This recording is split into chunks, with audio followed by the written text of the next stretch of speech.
In my name you shall lay hands on the sick and they shall recover అన్నాడు. నా నామమున వారి మీద చేతులు ఉంచగా వారు స్వస్థత పొందేతారు. హల్లెలూయా. హల్లెలూయా. అది నమ్మాలంతే. చేతులు ఉంచాలి, ప్రార్థన చేయాలి. జరగకపోతే అది నీ బాధ్యత కాదు. నీవేం చేస్తున్నావు? నమ్ముతున్నావు. ఆ నమ్మకం, ఆ నిశ్చయతను బట్టి నువ్వు చేస్తున్నావు. అందు నిమిత్తము ఆయన శక్తి విడిపించబడి నీవు నీ ద్వారా దేవుడు ఒక గొప్ప కార్యం ఇతర జీవితాల్లో చేస్తాడు. అర్థమైన వారు ఆమేన్ చెప్పండి. హల్లెలూయా. మత్తయి సువార్త 8వ అధ్యాయంలో ఒక సెంచూరియన్ గురించి వ్రాయబడింది. శతాధిపతి గురించి. ఆ శతాధిపతి దగ్గర వచ్చినప్పుడు ప్రభు వచ్చి, ప్రభా నా బానిస మరి దాసుడు మరి పక్షవాయుతో మరి అనారోగ్యంగా ఉన్నాడు అంటే ప్రభు ఏమంటాడు, నేను వచ్చి ఆయన స్వస్థపరుస్తానండి. ఆయన ఏమంటాడు, వద్దంట. ఎవరన్నా నేను వస్తానంటే వద్దంటారండి ప్రభువుని? కానీ ఆయన ఏమంటాడు, అయ్యా నువ్వు అంత కష్టపడాల్సిన అవసరమే లేదు, మాట మట్టుకు పలుకన్నాడు. ఆగండి. అది అన్న తర్వాత ప్రభు ఏమంటాడు, ఇటువంటి విశ్వాసాన్ని నేను ఇశ్రాయేల్లో కూడా చూడలేదు అన్నాడు. ఆగండి. ఏంటండి? వినుట వలన విశ్వాసం కలుగుతుంది అన్నాం. రేమా ద్వారా విశ్వాసం కలుగుతుంది. ఈయన రేమా వినలేదు, ఈయన సంఘానికి వెళ్ళలేదు.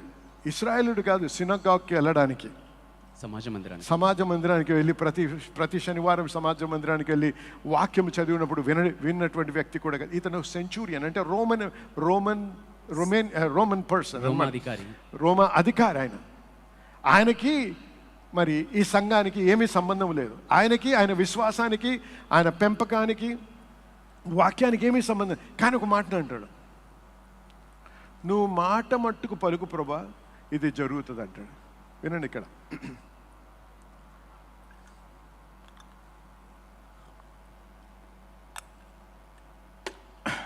ఈ మాట మర్చిపోకండి. అండర్స్టాండింగ్, అవగాహన. విశ్వాసము అండర్స్టాండింగ్ ద్వారా కూడా వస్తుంది. ఏం అండర్స్టాండింగ్ ఉంది దీనికి? ఈయన రోమన్ సెంచూరియన్ అంటే 100 మందికి అధికారిగా ఉన్నటువంటి వాడు. ఈయన మీద ఉన్నవాడు కమాండర్. ఒక్కొక్క కమాండర్కి 6 మంది సెంచూరియన్లు ఉంటారు. అంటే 6,000 మందికి ఆయన పెద్ద, ఒక లీజియన్ అంటారు దాన్ని. ఆ కమాండరు ఒక కమాండ్ ఇస్తే సెంచూరియన్ ఎందుకు అనే మాట అడగడానికి అవకాశము లేదు. అవునండి? ఏమి చెప్తే అది చేయాలి. ఈ విధంగా తర్బీదు చేయబడతారు. ఈ విధంగా క్రమశిక్షణలో పెరుగుతారు. తప్పు చేసిన, వ్యతిరేకించిన, ప్రశ్నించిన వెంటనే పనిష్మెంట్ చూస్తారు. అవునండి? ఈరోజు కూడా మన మిలిటరీలోకి వెళ్తే అదే మనం చూస్తాం. కమాండర్ మాట చెప్పాడు, కెప్టెన్ చెప్పాడు అంటే అది న్యాయమా అన్యాయమా అనడానికి అవసరమే. ఎందుకన్నా సెల్యూట్ కొట్టి సార్ అనకపోతే, ఒక 50 రౌండ్లు గన్ను పైన ఎత్తుకొని పరిగెత్తమంటాడు ఎండలో, సార్ అన్నందుకు అంతనా అండి పనిష్మెంట్ అంటాం అని అడిగినందుకు దాన్ని మళ్ళీ డబుల్ చేస్తారు. ఏం నేర్పిస్తారు నిన్ను? ఆ అధికారము, అథారిటీ అంటే ఏంటి అని అర్థం చేసుకోవడానికి. నువ్వు నీ అధికారాన్ని నువ్వు ప్రశ్నించడానికి నీకు హక్కు లేదు. అధికారం క్రింద ఉన్నాను అని మర్చిపోవద్దు అంటాడు. అది నేర్పించడానికి ఆ రకమైన ట్రైనింగ్ ఇస్తారు, శిక్షణ ఇస్తారు. ఆ శిక్షణ ద్వారా నేర్చుకుంటాడు అధికారానికి ఉన్నటువంటి శక్తి. దీనివలన అధికారంకు ఉన్నటువంటి శక్తిని గ్రహించడం కాదు, సబ్మిషన్ అంటే ఏంటో తెలుసుకుంటాడు. లోబడము అనేది తెలియకుండా అధికార స్థితిలో ఉన్నాడు. ఎప్పుడు కూడా పవర్ని అబ్యూస్ చేస్తాడు, దుర్వినియోగం చేస్తాడు. One that does not understand submission will abuse authority because they don't know what it is to submit. అందుకే ప్రతి ఒక్కరము కూడా ఎవరికో మనము సబ్మిట్ అయి ఉండాలి. సంఘములో కూడా, కుటుంబంలో కూడా. అందుకే దేవుడు ప్రతి ఆర్గనైజేషన్లో దేవుని యొక్క దీనిలో హైరార్కీ ఉంటుంది. ఆ హైరార్కీకి మనము లోబడకపోతే డివిజన్ వస్తుంది, మిస్అండర్స్టాండింగ్ వస్తుంది, అన్ని రకాలటువంటి ప్రాబ్లమ్స్ క్రియేట్ అవుతాయి. అయితే ఏమంటున్నాడు ప్రభా, నేను అధికారం కింద ఉన్నాను, నాకేదైనా ఆ అధికారి చెప్తే నేను దానికి లోబడతాను, అలాగే నా కింద ఉన్న వారికి నేను ఏదైనా చెప్తే అది వారు చేయాల్సిందే, ఇది నాకు తెలుసు అంటాడు. అందుకు నువ్వు మాట మట్టుకు మాట్లాడితే చాలు అంటే అర్థం ఏంటంటే ఇక్కడ ప్రభువా, ఈ రోమా ప్రభుత్వంలో పనిచేస్తున్న నాకు ఈ అవగాహన ఉంది, నాకు ఇంకొక అవగాహన, నీవు ఈ ప్రభుత్వాలు, ఈ దేశాల్లో ఉన్న ప్రభుత్వాల మీద నీకు అధికారం లేదేమో, కానీ నీవు ఏ ప్రదేశం నుంచి వచ్చావో, ఏ స్పిరిచువల్ కింగ్డమ్ నుంచి వచ్చావో అక్కడ ఆ ప్రదేశంలో నీకు అధికారం ఉందని నాకు తెలుసు. నువ్వు మాట మట్టుకు మాట్లాడితే ఆ స్పిరిచువల్ రెల్మ్లో ఉన్నవారు ప్రతి వాడు కూడా నీ మాటకు లోబడతాడు అనే అవగాహన నాకు ఉంది అంటాడు. అందుకే ప్రభు అన్నాడు, ఇటువంటి విశ్వాసాన్ని నేను ఇస్రాయేల్లో చూడలేదు అంటాడు. ఎందుకు? He understood the system of obedience and command, authority and submission.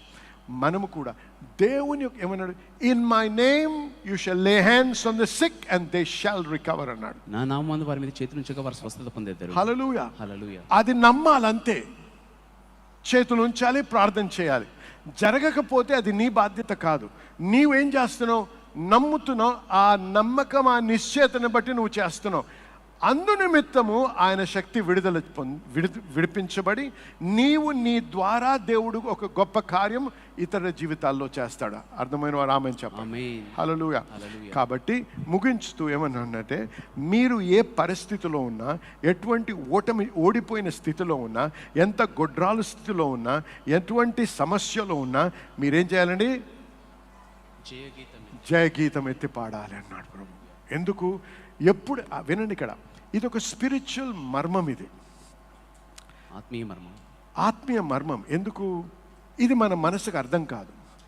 ఎప్పుడైతే నేను దేవుని స్తుతిస్తున్నానో, ఈ నెగటివ్ ప్రతికూలమైనటువంటి సమస్యలు కూడా నేను దేవుని గణపరిచినప్పుడు ఏం చేస్తున్నావు అంటే, వీటన్నిటినీ నేను సవాలు చేస్తున్నాను. నా చుట్టూన్న పరిస్థితుల్ని, నాకున్నటువంటి అనారోగ్యంని, నాకున్నటువంటి ప్రతికూల పరిస్థితులు, వాటిని నేను నమ్మటం లేదు ప్రభా. అది నిజమే, అది ఫ్యాక్టే. కానీ నీకు ఎంత శక్తి ఉందంటే వీటన్నిటినీ కూడా మార్చగలవు.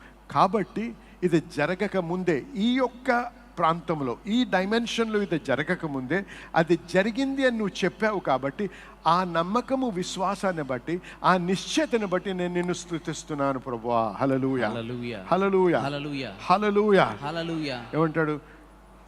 గొడ్రాల, నీ సంతానం ఎక్కువగా ఉంటుంది అంటున్నాడు ప్రభు. హల్లెలూయా. నీవు అనుభవించేటువంటి మరి ఆ దీవెన, ఆశీర్వాదము అనేకులకి విభ్రాంతి కలిగిస్తుంది. హల్లెలూయా, హల్లెలూయా. జనులారా వినండి, ఈ సంవత్సరము ముగించక ముందు నీవు ఖచ్చితంగా విస్తరణ అనుభవిస్తావు, నువ్వు జయాన్ని అనుభవిస్తావు, సమృద్ధిని అనుభవిస్తావు, ఆయన కృపను అనుభవిస్తావు. నువ్వు ఆయనను రుచి చూసి యెహోవా మంచివాడిని సాక్ష్యాన్ని ఇస్తావు. హల్లెలూయా. నమ్మిన వారు గట్టిగా బిగ్గరగా హల్లెలూయా చెప్పండి. దేవుని స్తుతించండి. హల్లెలూయా. అలాగే ప్రార్థించండి. దేవా, నాకు ఈ మాట ఇచ్చినందుకు, నాతో మాట్లాడినందుకు వందనాలు ప్రభా. హల్లెలూయా. నోరు విప్పి ప్రార్థించండి దయచేసి. హల్లెలూయా, హల్లెలూయా, హల్లెలూయా, హల్లెలూయా. పరిశుద్ధ దేవా మీకు వందనాలు తండ్రి. పరిశుద్ధ దేవా మీకు మహిమ కలుగును గాక రాజా. దేవా స్తోత్రము, స్తోత్రము, స్తోత్రము, స్తోత్రము తండ్రి. హల్లెలూయా, హల్లెలూయా, హల్లెలూయా, హల్లెలూయా. దేవా, ప్రతి ఒక్కరిని దీవించని ఈ వాక్యం మా హృదయంలో నాటబడి ప్రభా, ఈ వాక్యం వల్ల మా యొక్క అవగాహన పెంచి, మమ్మల్ని నిశ్చయతలో బలపరిచే ప్రభా, మీ వాక్యానుసారంగా విశ్వాసంతో ముందుకు నడవడానికి సహాయం చేయమని యేసు నామములో ప్రార్థిస్తున్నాము తండ్రి. అలాగే